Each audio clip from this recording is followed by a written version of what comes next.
Pada malam hari ini kami sampaikan masalah keislaman, standar dalam beragama. Kalau di sekolah itu ada namanya standar pendidikan, ya, disebut SPM, standar pendidikan minimal. Ya, dalam kesempatan kali ini kami sampaikan standar dalam beragama, khususnya agama Islam. Seperti di dalam dunia pendidikan juga ada yang SPM, standar pendidikan minimal. Satu, wajib bertauhid, bertuhan hanya kepada Allah saja. Sejak Nabi Adam hingga Nabi Muhammad, ajaran yang dibawa oleh para nabi itu semuanya mengajarkan tauhid. Ini kalau di Muhammadiyah itu dalam rangka mempertahankan tauhid itu membuat sebuah undang-undang memberantas penyakit TBC, takhayul, bid'ah, dan khurafat. Itu sebenarnya dalam rangka itu untuk menangkal lawannya tauhid itu adalah syirik. Ternyata itu yang jadi masalah sejak dulu. Allah itu benci kepada siapa saja yang menyekutukan Allah. Bahkan ada ancaman Allah tidak akan mengampuni dosa syirik, dan Dia mengampuni dosa selain syirik lima yasa kepada siapa yang Allah kehendaki. Di dalam firman-Nya surat 4 ayat 48, A'udzubillahi minasyaitonirrajim.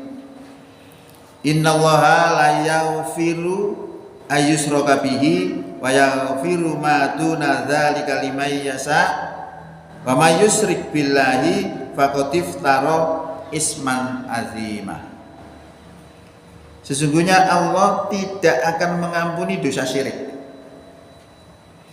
dan Dia mengampuni apa yang selain syirik lima yasa kepada siapa yang Allah kehendaki. Wa may yusyrik billah, barang siapa mensekutukan Allah, faqad iftara, maka sungguh dia mengada-adakan isman azima, dosa yang besar. Nah, ini ajaran yang dibawa oleh Nabi sejak dulu sampai sekarang, yaitu tauhid. Cuma syariatnya bisa beda-beda. Kalau zamannya Nabi Adam, syariat itu tentang perkawinan misalnya. Perkawinan dulu boleh dengan saudara kandungnya, tapi sekarang nggak boleh. Tapi inti pokok daripada ajaran itu adalah tauhid itu tadi.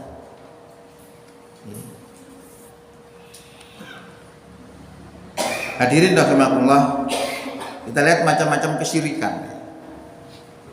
Ada kesyirikan dalam bentuk menyembah selain Allah, misalnya menyembah selain Allah, menyembah Tuhan lebih dari satu. Itu gampang dideteksi. Ada kesyirikan dalam bentuk ucapan. Misalnya saya berada di sini adalah atas kehendak Allah dan atas kehendak panitia.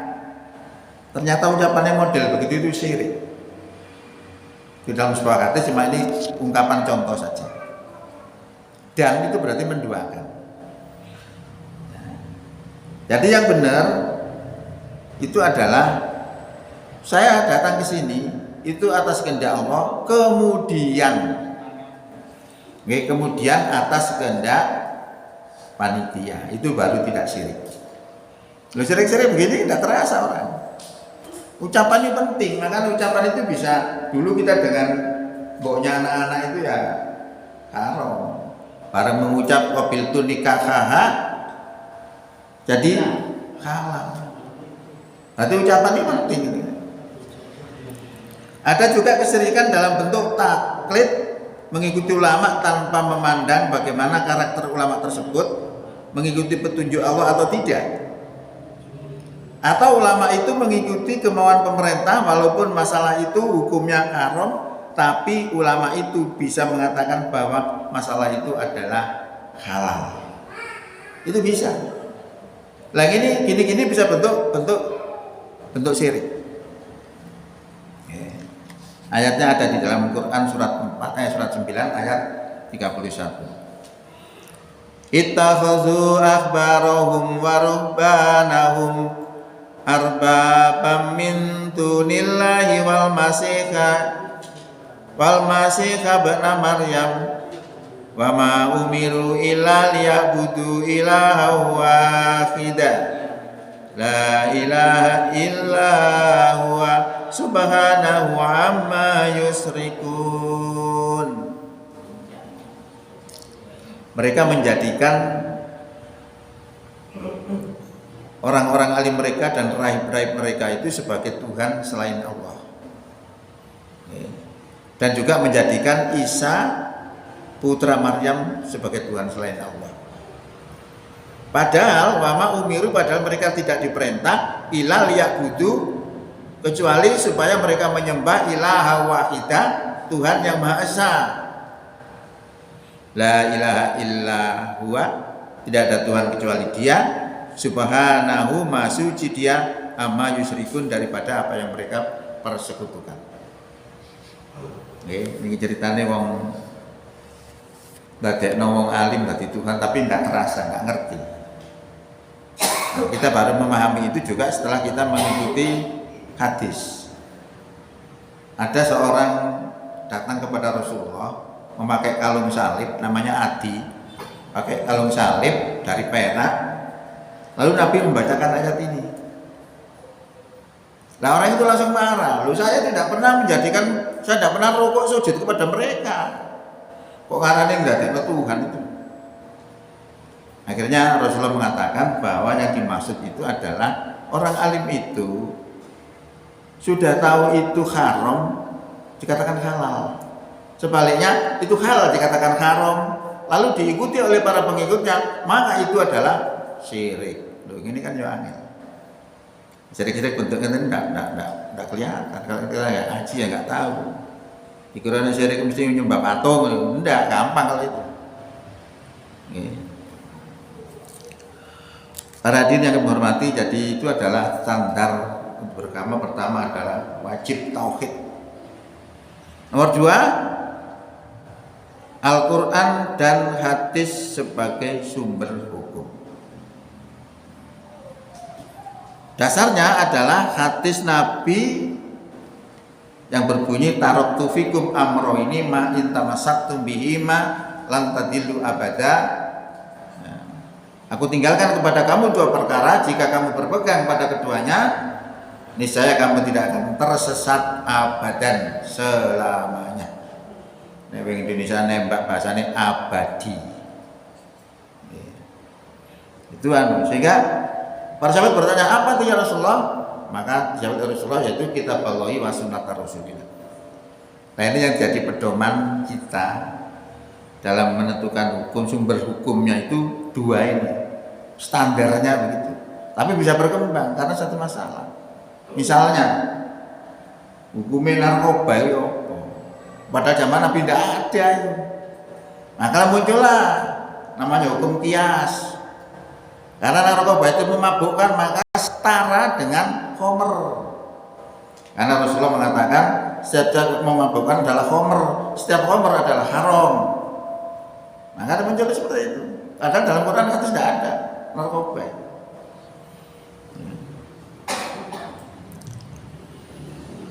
Hadirin rahimakumullah. Nah, terkait dengan Quran ini memang penting untuk dipahami. Orang banyak menyuarakan Quran Sunnah. Kalau kita lihat orang-orang yang melakukan gerakan-gerakan kekerasan yang sampai disebut teroris, itu juga mengacu Quran sebenarnya. Mereka bawa Quran. Tapi dalam memahami itu sih kurang pas. Contohnya, ya ayyuhalladzina amanu kutiba alaikumul qital. Orang yang beriman diwajibkan atas kamu perang.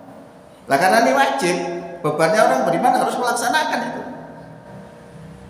Akhirnya berangkat perang. Kait perang, kalah.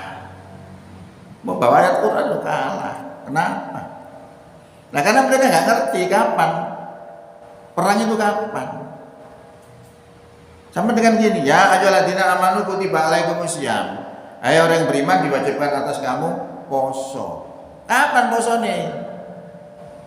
Ini perintah poso Ramadan, dia tunggu Ramadan. Kalau belum Ramadan ya gak usah poso Ramadan, kecuali nyaur. Kan begitu. Ini pemahaman penting. Nah itu banyak sekali orang yang tidak memahami seperti itu. Maka kalau kita tidak bisa memahami Quran ini dengan benar, contoh kasus sudah ada. Seorang bernama Ahmad Kharqon dari Mesir,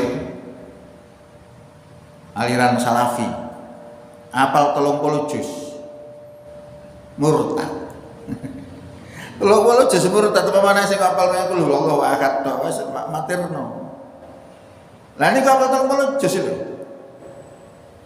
murtad. Sebabnya apa? Ternyata dalam Quran itu banyak yang kontradiksi, banyak yang berlawanan. Contoh ya, contoh paling gampang. Orang Nasrani itu menganggap Tuhan itu 3. Tuhan Bapak, Tuhan Ibu, Tuhan Anak. Yang seperti ini dikatakan oleh Allah apa? Kafir. Laqad kafaro. Yakti teman-teman kafaro wis kafir kan fi'il madhi. Siapa? Yaitu orang yang mengatakan bahwa Allah adalah salah satu dari yang 3. Ini orang Nasrani. Allah katakan kafir. Tapi di ayat lain tidak kafir. Masalah. Ya, makanya kalau kita pegang Quran satu padahal lainnya itu berlawanan, kita gak ngerti ya masalah juga. Seperti Saifuddin Ibrahim itu membawa ayat orang Islam gitu, ajaranmu itu ajaran agama sing berlawanan dengan naluri manusia. Bapak-bapak ayat ya, surat 2 ayat 191. Nah, isinya apa? Bunuhlah mereka di mana saja kamu jumpai mereka. Usirlah mereka dari mana mereka mengusir kamu. Radikal itu ayat ini. Ya berarti benar omongnya Saifuddin Ibrahim. Lah kalau kita nggak paham Quran nggak bisa bantah. Awangan dikatakan nggak paham Quran Sunnah. Wangel. Saya tunjukkan yang berlawanan tadi. Innalladzina amanu walladzina hadu wan nasara wasabiina man amana billahi wal yaumil akhir wa amila sholihan falahum ajruhum inda rabbihim wala khaufun alaihim wala hum yahzanun. Sesungguhnya orang-orang beriman, orang Yahudi, orang Nasrani, orang Sobiin, siapa saja di antara mereka yang beriman kepada Allah, beriman kepada hari kiamat dan beramal soleh, falahum ajruhum inda rabbihim, maka baginya pahalanya ada di sisi Tuhan mereka. Wala khaufun alaihim wala hum yahzanun. Mereka tidak khawatir dan mereka sedih hati. Ini adalah berlawanan dengan yang tadi. Maka ini biasa dipakai oleh orang-orang liberal. Semua agama sama. Jadi dengan ayat ini tadi, kalau kepingin masuk surga, lalu apa mlebu Islam? Masih nggak Islam juga apa-apa. Ayat ini. Tapi kalau ayat kita melihat ayat lain, ya ngeri juga. Wa may yabtaghi ghairal Islam madina fala yuqbala minhu wa huwa fil akhirati minal khasirin. Barang siapa mencari agama selain Islam, maka tidak diterima dan di akhirat termasuk orang yang rugi. Ini ayat eksklusif ini. Nega Islam nggak benar. Tapi yang saya baca barusan tadi, selain Islam nggak masalah, bertentangan. Maka kalau kita nggak paham dengan Quran, nggak usah jawab. Saifuddin Ibrahim aja bagaimana kita jawab? Dia bawa ayat. Nah kalau kita ngerti, kita sudah ngerti bahwa apa yang dibawa oleh Saifuddin itu justru Saifuddin nggak ngerti Islam. Itu ayat yang dibawa itu ayat khos, ayat khusus. Ayat khusus itu ayat yang ada ilatnya, ayat yang ada sebabnya. Karena secara umum Islam itu mengajarkan memang moderat. Tapi dalam mendakwakan agama yang moderat itu dirusui memang kafir. Dikasih solusi oleh Allah ayat-ayat yang radikal. Jadi kalau tidak ada yang rusui ya mulus, tidak ada apa-apa. Nah akhirnya mereka menjadikan kekerasan tadi sebagai tujuan. Kalau kita menjadikan kekerasan sebagai solusi, beda. efek yang diberikan pasti beda ya. Karena saya memang selalu menyelidiki dunia seperti itu ya. Karena memang sangat mengerikan dan saya sudah ngerti mentalnya mereka itu ngerti sekali. Nah makanya saya bilang, nek kepin ngendek nongol niku asline gampang, kalahkan pahamnya. Kalau kita nggak bisa mengalahkan pahamnya, nggak iso berhenti. Jadi seperti apa? Seperti pohon pisang, kita nggak seneng punya anak, karena kita ketok, hilang. Sak minggune cokol, ketok mana, cokol mana?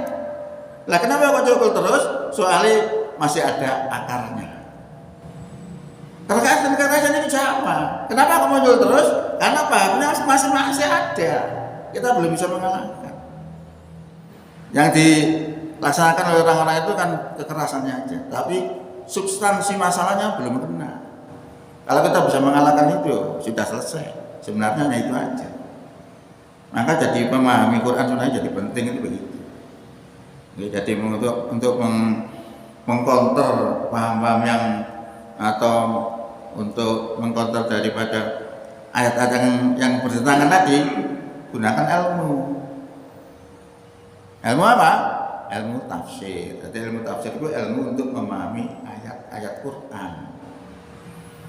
Waktu saya di akademik dulu itu metodenya ada 8. Yang paling terpenting adalah bil maksur, Quran dijelaskan dengan Quran, Quran dijelaskan dengan hadis, Quran dijelaskan dengan asbabun nuzul. Tapi tidak semua ayat memiliki itu. Nah, setelah tidak ada ayat yang memiliki itu, metodenya jadi lain. Misalnya sekarang ada Isra Mi'raj, sudah ya Isra Mi'raj. Itu orang dulu tidak ada yang percaya. Karena apa? Nggak masuk akal. Dan ini maksud saya nanti ayat ini menjelaskannya harus dengan bil ilmi. Ya. Orang dulu tidak ada yang percaya karena zaman waktu itu ilmu pengetahuan belum seperti sekarang. Kalau kita sekarang ngomong tak kirim lewat HP setengah detik stop. Sakti. Rasulullah itu sakti juga. Kok bisa sakti? Lalu dia mengadakan perjalanan begitu jauh cuma semalam. Gak cuma semalam. Padahal dia melewati 7 langit. Menembus 7 langit. Satu langit untuk ditempuh itu jutaan tahun dengan cahaya. Kecepatan cahaya itu saya hitung kemarin itu 1 jam. Kecepatannya 1.080.000.000 kilometer per jam. Merinding. Ada melaku motor 1 second terus mati. Itu 1 miliar lebih kecepatannya. Itu untuk menembus 1 langit itu saja jutaan tahun. Hitung langit berapa? Lalu Rasulullah itu menempuhnya berapa? Budal marisa mulai saat durunge subuh. PP bayangkan.